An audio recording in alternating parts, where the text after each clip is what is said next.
এক ঐতিহাসিক ঐতিহ্যৰে পৰিপূৰ্ণ এখন প্ৰগতিশীল গাঁও। ইয়াত বিদ্যায়তনিক দিশৰ পৰা সাংস্কৃতিক যি চিন্তা চৰ্চাৰ ই এক ভঁৰাল। ইয়াৰ মানুহৰ যিটো মানসিকতা ই স্বতঃস্ফূৰ্ত আৰু ই এক প্ৰগতিশীল। আজি এওঁলোকৰ 14 সংখ্যক যি লক্ষী পূজা উৎসৱ, ইয়াত মই অতি ব্যতিক্ৰম দেখিছোঁ। মই ইয়াত একটা বৌদ্ধিক চিন্তা চৰ্চা আছে আৰু এই চিন্তাৰ ফলশ্ৰুতি হিচাপে তেওঁলোকে এইখন লখিমী প্ৰকাশ কৰিছে। আৰু এই লখিমীৰ দাতা হ'ল আমাৰ এগৰাকী অৱসৰী অধ্যাপিকা আমাৰ ডক্টৰ ৰাণু দাস প্ৰমুখ কৰি বিশিষ্ট ব্যক্তি বাৰণ্য ব্যক্তিসকলৰ আজি ইয়াতে ইয়াত তেওঁলোক সমবেত হৈছে। ইয়াত সাহিত্যিকৰ পৰা ইয়াত আছে আজি আমাৰ সাংবাদিকৰ পৰা সাংস্কৃতিক চিন্তা চৰ্চাৰ সৈতে জড়িত লোক সংস্কৃতিৰ যিসকল ধ্বজাবাহক সেইসকলো আজি উপস্থিত আছে।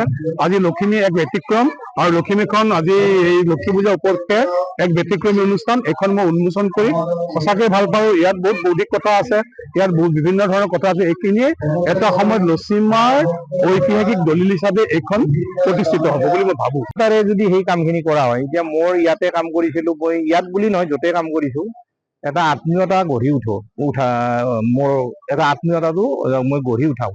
আৰু সেই আত্মীয়তাটো গঢ়ি উঠিলে কাম কৰিও ভাল লাগে, সহায় সহযোগ পোৱা যায়।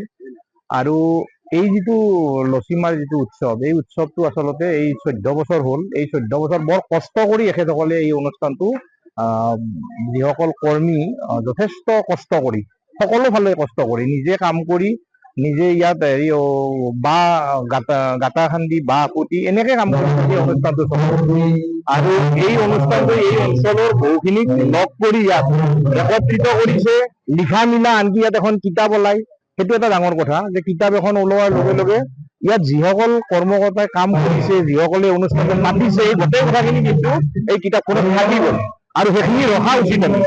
গতিকে সেইকাৰণে ইয়াত অনুষ্ঠান কৰি ভাল লাগে। আৰু এইখিনি অসমৰ এটা মনত ৰাখিব লগা কথা এইটোৱে, সকলোৱে মন কৰিব লগা যে সাংস্কৃতিক জগতৰ কিন্তু যথেষ্ট মেটমৰা ভঁৰাল এই সৰুক্ষেত্ৰী আৰু সৰুক্ষেত্ৰী অঞ্চলৰ পঞ্চগ্ৰাম কেন্দ্ৰিক অঞ্চলটো এই গোটেই বাদ্যৰ পৰা, অভিনয়ৰ পৰা, যাত্ৰা দলৰ পৰা, থিয়েটাৰৰ পৰা ইয়াত কেনেকুৱা ধৰণৰ শিল্পী নাই, চব শিল্পী আছে। গতিকে এইটো অসমৰ কিন্তু এটা জাকত জিলিকা মেটমৰা। গতিকে সেইকাৰণে ইয়াত ভাল লাগে। আৰু বছৰৰ প্ৰতিটো মাহতে ইয়াত অনুষ্ঠান চলি থাকে সাংস্কৃতিক অনুষ্ঠান। ইয়াত কৃষক আছে, ইয়াত আমাৰ শিল্পী আছে, ইয়াত গায়ক আছে, ইয়াত বাদ্যযন্ত্ৰী আছে, ইয়াত পিতল শিল্পী আছে, ইয়াত কঁহাৰ শিল্পী আছে, সকলো ধৰণৰ শিল্পীৰ মেটমৰা ভঁৰাল এই অঞ্চল। সেইকাৰণে ইয়াত অতিকৈ গৌৰৱ কৰিব লগা এই অঞ্চল। সেইকাৰণে ইয়াত আহি ভাল লাগে। ইয়াৰ মঞ্চ উন্মোচন কৰাটো বৰ সৌভাগ্যৰ কথা।